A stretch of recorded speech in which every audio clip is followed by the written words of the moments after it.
পরশুদিন দুদিন হয়ে যাবে, কবরে কালার কানা দিয়ে যখন পিটাবে না তখন লাল হয়ে যাবে, বুঝতে পারবে যে কি ভুল করেছি। এটা দিনের মামলা চলছে এখন। রুজি রুটির আর ব্যাপার নেই যে চাকরি দেয়নি, শিক্ষা দেয়নি, কারবার দেয়নি, বেকারত্ব বেড়েছে, ও চল দুনিয়ার ব্যাপার, তোকে দেয়নি তুই বুঝে লিখে যা। এখন লড়াই এসেছে আমার মসজিদ ভারতে বাংলায় থাকবে কিনা, আমার মসজিদ মাদ্রাসা ভারতে বাংলায় থাকবে কিনা, আমার কবরস্থান ভারতে বাংলায় হবে কিনা, আমার খানকা ভারতে বাংলায় থাকবে কিনা, আমার মসজিদের আজান ভারতে বাংলায় হবে কিনা, আমার কোরআনের আলোচনা ভারতে বাংলায় হবে কিনা। এই অস্তিত্বের লড়াই এসেছে। এই অস্তিত্বের লড়াই একদিকে আছে ইবলিসের লোকেরা, আর একদিকে আছে রহমানের লোকেরা। তুমি ডিসাইড করো আব্বাস রহমানের দিকে না ইবলিসের দিকে।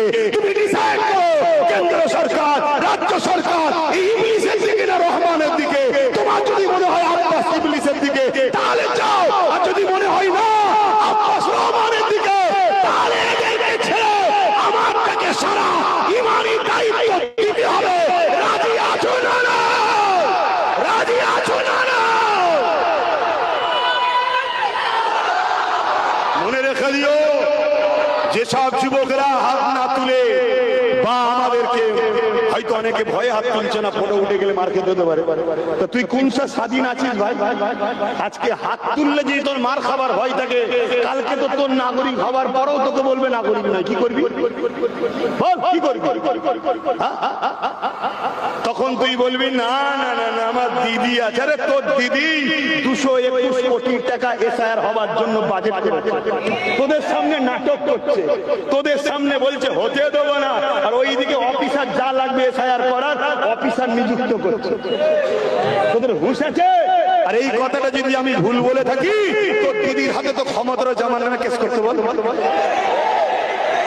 কথা শুনছেন না শুনেন? পুরো গেম প্ল্যান চলছে। ও মারতে আসবে, এ বলবে আচ্ছা বলুন তো এই ছেলেটাকে ভালোবাসা করলে বলছে এখন এর সাথে ঝগড়া হচ্ছে, ঝগড়া করবি না জানো, বুঝাবার জন্য বলছি।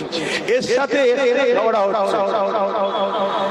এখন বলুন আমি যদি একে বুকে করে জড়িয়ে ধরে বলি, এর হাত পা সব সময় জড়িয়ে ধরে বলি দেখ তোকে আমি খুব ভালোবাসি, থাক ছেড়ে দে, থাক ছেড়ে দে, থাক ছেড়ে দে, মূলত আমি একেই ভালোবাসি না ওকে ভালোবাসি?